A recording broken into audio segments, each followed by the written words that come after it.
bínú pé ẹ̀rí wa láti àárọ̀. It's been one thing or the other, but we are live and we are not losing any focus and we are not being distracted. Kí gbogbo wa bí ẹ ṣe ń darapọ̀ mọ́ wa ẹ bá wa máa gbé àwọn ẹlòmíì wọlé kí wọ́n lè mọ̀ pé a ti wà live lórí Koiki Media. Èyí ni 30 May 2025. And so much and so many things are happening simultaneously across the globe. But we will keep you up to date with many things that is happening. But the most important thing, táwọn èèyàn máa ń béèrè ni pé ṣé ìrìn àjò Yorùbá nation ṣó ṣì wà alive? And I always say a journey of 1,000 miles has already started some 5 years ago, and we are doing very well, and we have no reason to be concerned or to be worried. As much as many people are always worried. I'm worried gan. Kí ló ń ṣẹlẹ̀ gan? All these are normal questions that human beings are meant to ask, but one thing is, we remain focused. And on that note, as we kickstart from this end, mo kí wa pé good evening and welcome as we kickstart on my evening broadcast. We've had enough rest, a lot of different engagements, and then we're back.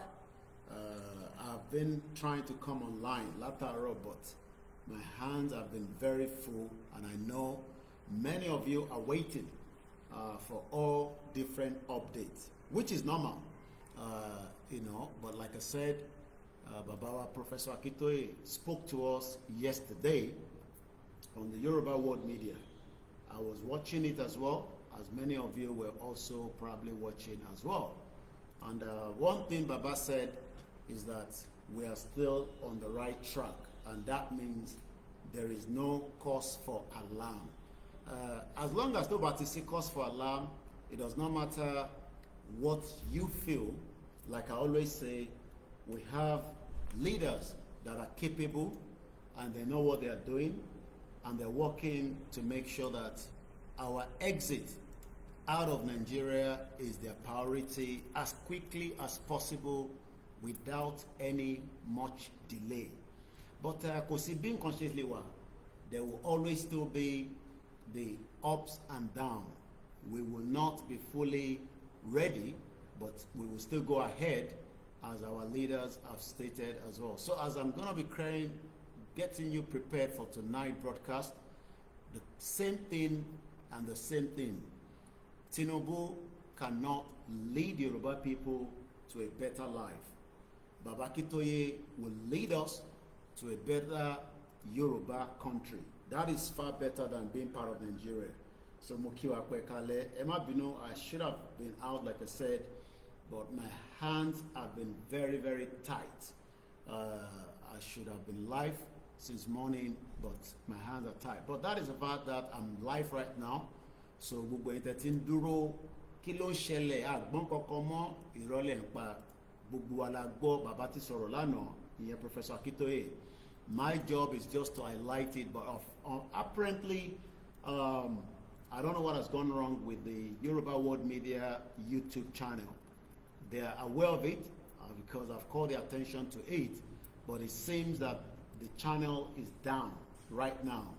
I'm sure they're working around the clock to bring it back alive. So whatever the problem is, I will only have to highlight based on Intimogboti Babasolano because apparently I was going to use part of the video tonight, láti fi ṣe broadcast tí mo fẹ́ wá ṣe. But since we don't have that video at hand, we will just go with what most of you have listened to. At least majority of àwọn èèyàn ti gbọ́ nǹkan tí wọ́n sọ ní orí World Media. But apart from that, I will do a bit of my own highlight on it as well.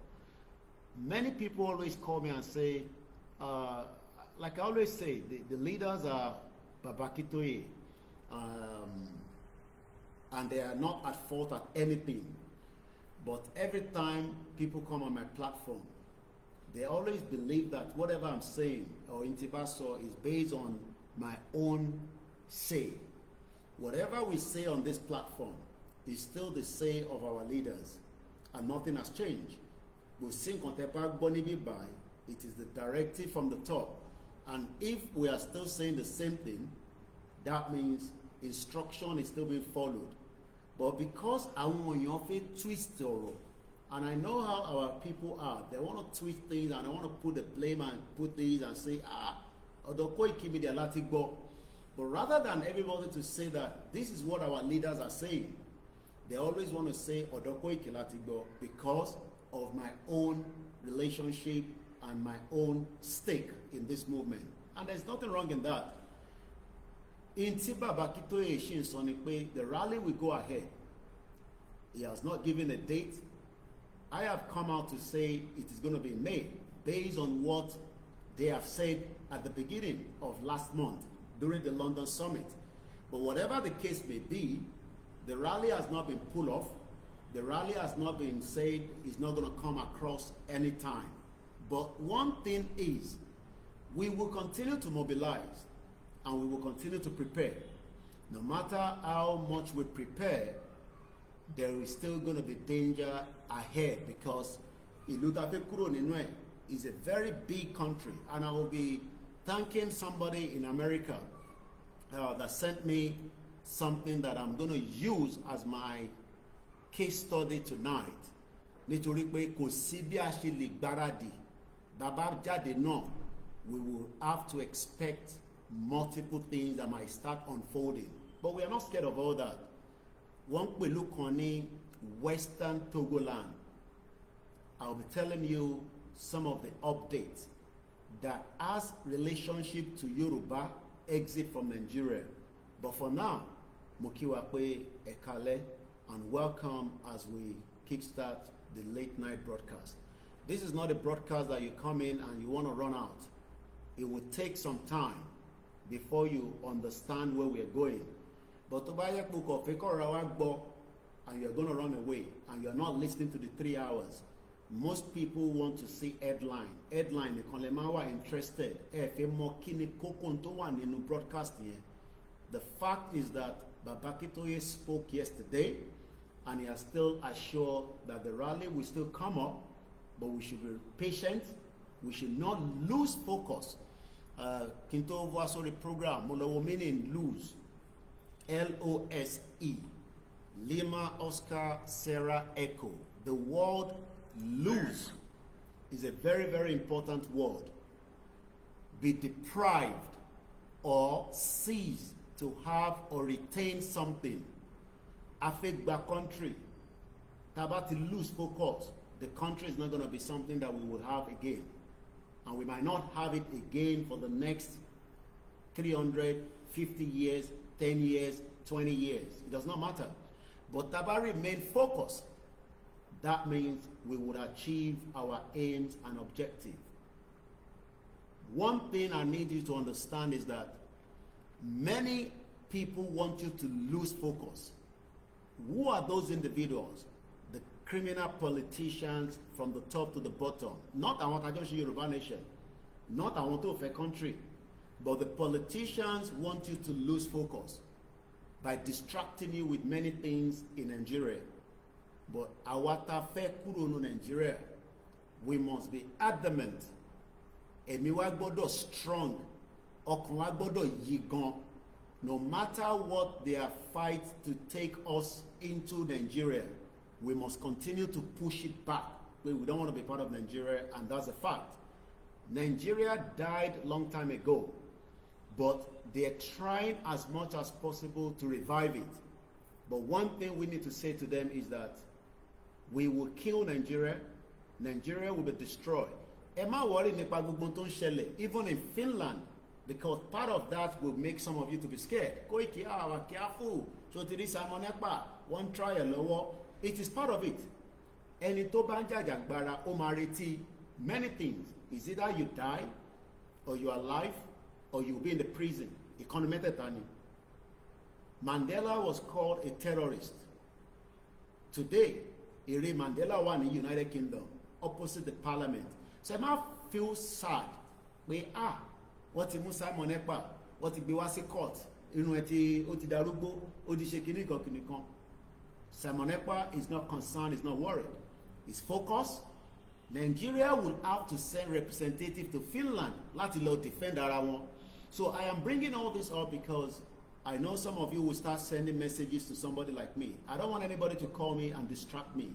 I am not losing my focus. I am not returning back to London yet. I am still in Africa and I'm still waiting until Baba Akintoye will give us the go-ahead. Whatever the day is going to call it. I have changed a lot of my plans as well because my plan is I should have returned back to London at some point. But for now, Moshiwano, Africa, I am not going yet. So in Tobashi, maybe Drosi Biba, that means I believe in our leader. If you don't believe in Baba Akintoye, you have every right to go and trust Tinubu because Tinubu is taking you nowhere. And as we start the program tonight, Moki Oloye Igboho, Moki Gbogbo Àwọn Ẹgbẹ́, Moki YSDF, everybody is walking around the clock. I am doing my own utmost best to talk to people, have meetings. So Tebariwa online, we are still engaging. And as I say, let's kickstart the program tonight and let's learn more while Nigeria will not be safe from the calamity that is coming on Nigeria. This is Koiki Media bringing the work closer to your doorsteps.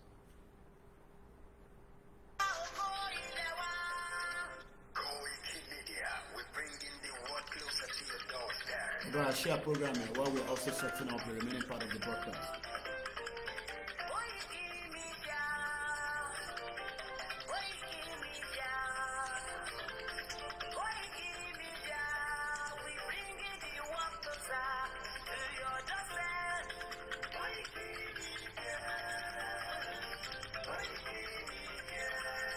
Mo kí ẹ̀wọ̀n ìtẹ́ ìdarapọ̀ mọ́ ẹ̀ka alẹ́ káàbọ̀ sórí ìkànnì wa.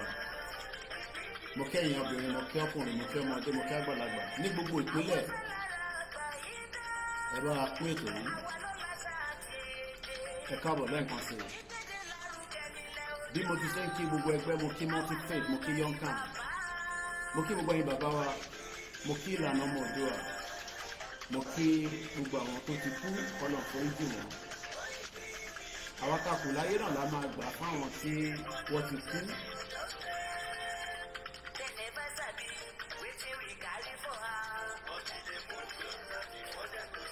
Mo kí gbogbo ọmọ Yorùbá nílé lóko.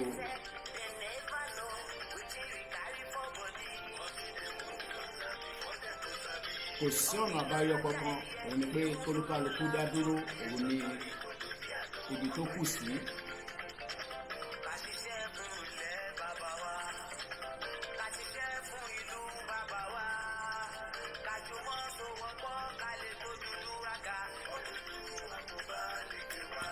Like a share, to be our share button.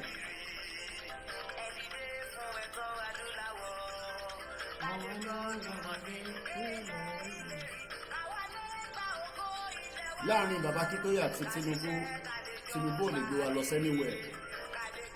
Election is solve problem in Nigeria. There has to be a dissolution.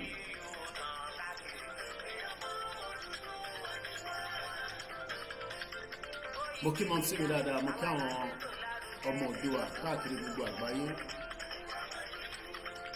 A kí Baba Akintoye.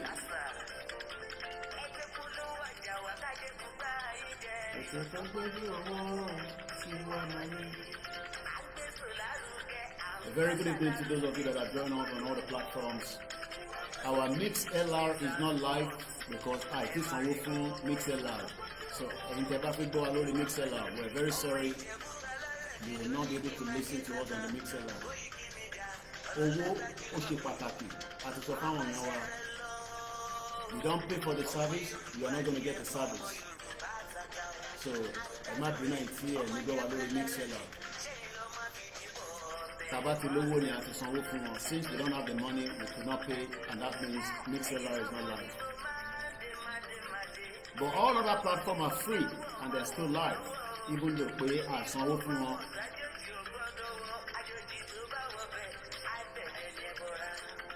$30 náà ni is about £23. owó tó bá wà la máa ná, tó bá dẹ̀ sí kò sí nǹkan tá a máa ṣe sí. We tell people all the time that these services are not free, but at the end of the day, àwọn èèyàn máa ń rò pé bí a platform kan tó wó kan ń bẹ lọ́wọ́ ẹ̀ ni. Mo rántí pé the last time I saw Baba Akintoye, ó ní ẹni tó bá ń jàjàgbara olówó lọ́wọ́, but because people don't understand the power of the media, so but for now we can only go with what we have. Mo kí gbogbo alẹ́ nǹkan ṣe, can I waste too much time? But ìyẹn mi pa máa ṣe, I don't know how much that is in naira. I don't pay with naira. I pay with the pounds, which is $30, about 20 something pounds. What they send the reminder of Abe Meta. But since that till we cover, we have other things that are more pressing. I'm changing my plan, traveling back to London. I should have returned back to London if things have gone as we have prepared. But right now, a lot of changes is happening. My children are asking when am I returning back. I'm telling them I'm not coming yet. So action required. MixLR is still overdue. And that means because it is somewhere, $30 is the reason why we've not been able to turn the MixLR on. Most of our services are free. Even our churches in low, churches low, mọ́ṣáláṣí low, and that was it. Anything from what they are doing, it's okay. I'm not going to use that to start this program because there's a lot of things I want to talk about. My focus the first hour on what Baba Akintoye said, and I don't want anybody to misquote me because most people don't listen to Baba Akintoye, you listen to Koiki Media. So whenever I speak, I am speaking on what Baba Akintoye have said or in town leaders what he saw. Mo wá jókòó síbí báyìí kí wọ́n máa sọ̀rọ̀ tí wọ́n sọ síta. Àwọn míì lè máa sọ fún yín pé kò rí bẹ́ẹ̀ bí àwọ̀ ọ̀gbọ́n tí bàbá sọ àti olóyè sọ, but èmi jókòó síbí báyìí as one of their media. Ìntọ́ bá sọ la máa wá sọ. So tí yàrá kan bá ṣe wá sọ fún yín pé Koiki ló sọ, kò ń ṣe Koiki ló sọ. In táwọn leaders wa bá sọ ni mo wá sọ. But we know what it looks like because not everybody likes the platform. And not everybody is happy that I am close to the leaders. And I'll remain close to them. And I remain very loyal to them. And I've assured them, 2021, that no matter what, I would be the last person to come out and say, ṣe Yorùbá nation mọ́, ó ti sú mi, ní gbọ́ lẹ́nu tèmi rí. Because ìwọ tó bá ń jàjàgbara nǹkan mẹ́ta ni. Ìntọ́ ọba ti pa ẹ́, wà wà lẹ́wọ̀n, or kò wà live, kò dẹ̀ máa jàjà yẹn lọ. Àwa dẹ̀ máa wà live, ní sí lẹ́wọ̀n, wọ́n dẹ̀ nípa wá. But that does not mean these things cannot happen.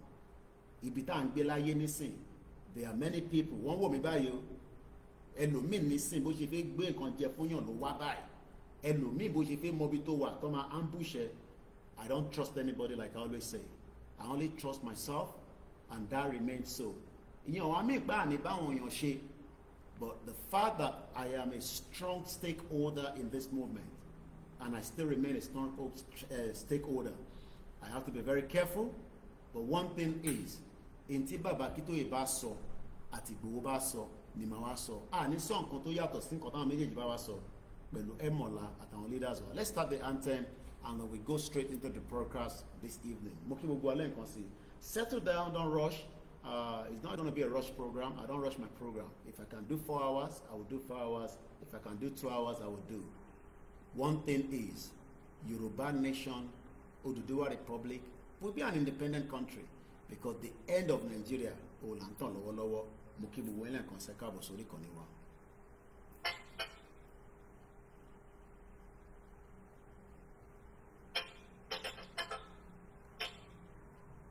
What's going on here? Fúnlẹ̀ wá, orílẹ̀ ìbí wá, kàgbéga, kàgbéga, kàgbéga fàlẹ́rí.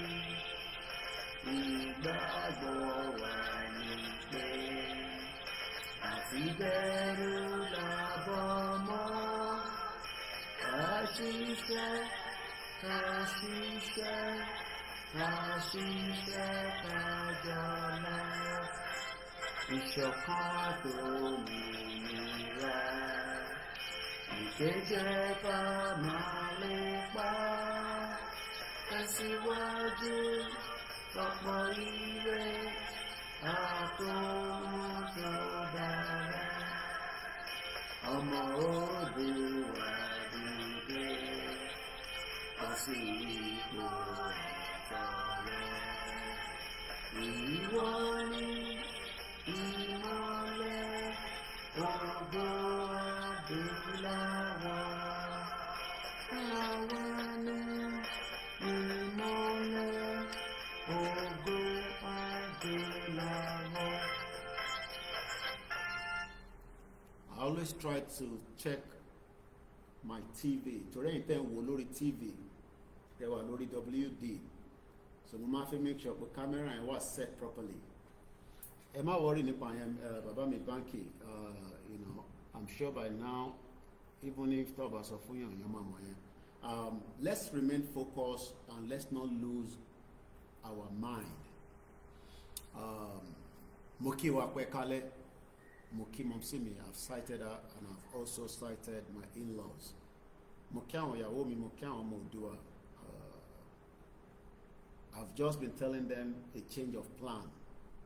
But they are not concerned, they are not worried. Because in Tawashil Africa, àìtí ìparí ẹ̀ kò dẹ̀ ṣiṣẹ́ ọjọ́ kan.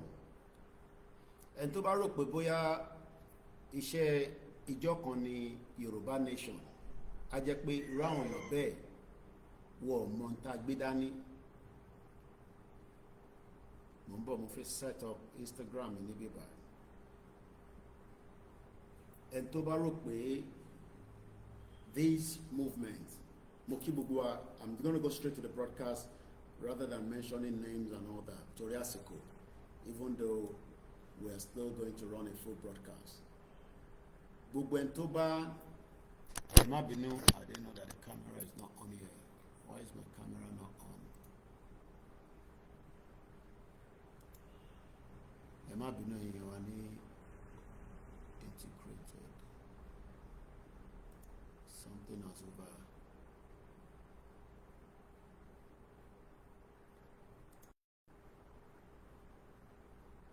Ẹ má bínú, camera mi wà on lórí laptop. I downloaded something yesterday, ó ti overshadow XSplit. Mo kí gbogbo wa, as I said, and good evening and welcome. Yeah, I think we're good now. Okay. Mo kí wa pé ẹ káalẹ́. Ẹ má bínú, let me make sure that my camera is on the Facebook. Why is it not on? Mo kí ọmọdé, mo kí àgbàlagbà, mo kí gbogbo ẹ̀yin ọ̀jọ̀gbọ́n, mo dẹ̀ kí gbogbo ẹ̀yin èèyàn wa káàkiri gbogbo ibi tí ẹ bá ti ń gbọ́ wa lórí ìkànnì wa tó ń pè ní Koiki Media. Àṣeyọrí la máa ṣe, àní ṣàṣetì. Àwọn tí ọkàn wọn sọ pé kò ní bọ́ sí, we don't need to argue with idiots. Alright, ẹ tẹ́ wa lórí Facebook, we're gonna end it. I'm gonna come back because I cannot see myself in the camera. So let me end it and come back. Go to the Bama, travel fast. Yoruba Nation is an ongoing work, and it is not yet over until it is over. And we are not giving up yet, because giving up is like a defeat. So we will continue to fight until we achieve and get to our final destination.